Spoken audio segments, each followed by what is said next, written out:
ચાલો ભારતીય નાગરિકતાની વાત આગળ વધારીએ. આ છે આપણો ભાગ 2. તો આજે શું જોઈશું? પહેલા એક નાનકડો રીકેપ, પછી જોઈશું કે નાગરિકતા મળે કેવી રીતે અને જાય કેવી રીતે. યાદ છે, ભાગ 1માં આપણે જોયું કે જન્મથી નાગરિકતા મળે છે, પણ એ સિવાય બીજા કયા રસ્તા છે? આ સમજૂતીમાં આપણે એ જ કાનૂની માર્ગોની વાત કરીશું જેની શરૂઆત નાગરિકતા મેળવવાથી થાય છે. કોઈ બિન નાગરિક માટે ભારતીય નાગરિક બનવા માટે કાયદામાં ઘણા રસ્તાઓ છે. ચાલો એ જોઈએ. એક મુખ્ય પદ્ધતિ છે ને, નેચરલાઇઝેશન. ચાલો સમજીએ કે આ શું છે. આ પ્રક્રિયામાં ઘણા પગલાં છે. અહીં રહેઠાણ, ભાષાની જાણકારી અને દેશ પ્રત્યે નિષ્ઠા જરૂરી છે.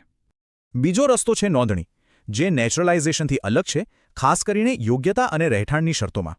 કાયદામાં અમુક ખાસ સંજોગો માટે કેટલીક વિશેષ જોગવાઈઓ પણ છે. ચાલો જોઈએ એ કઈ છે. આ જોગવાઈઓ ભારત સાથેના ઐતિહાસિક અને વ્યક્તિગત જોડાણોને ધ્યાનમાં રાખીને બનાવવામાં આવી છે. જેમ નાગરિકતા મેળવી શકાય છે, તેમ તે ગુમાવી પણ શકાય છે. આના મુખ્યત્વે 3 રસ્તા છે. એટલે કે કોઈ વ્યક્તિ પોતાની મરજીથી નાગરિકતા છોડી શકે છે, અથવા સરકાર તેને છીનવી પણ શકે છે. અને છેલ્લે, જો કોઈ ભારતીય બીજા દેશની નાગરિકતા લે તો ભારતની નાગરિકતા આપોઆપ જતી રહે છે. પણ આ બધા કાયદાકીય નિયમોનું આટલું મહત્વ કેમ છે?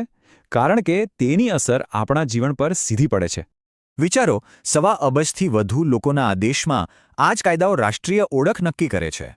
કોને મૂળભૂત અધિકારો મળશે, કોને સુરક્ષા મળશે અને કોણ દેશના વિકાસમાં ભાગીદાર બનશે, એ બધું આના પર નિર્ભર છે. તો આ કાયદા ફક્ત નિયમો નથી, એ રાષ્ટ્રની ઓળખનો અરીસો છે. આ આપણને વિચારવા પર મજબૂર કરે છે નહીં?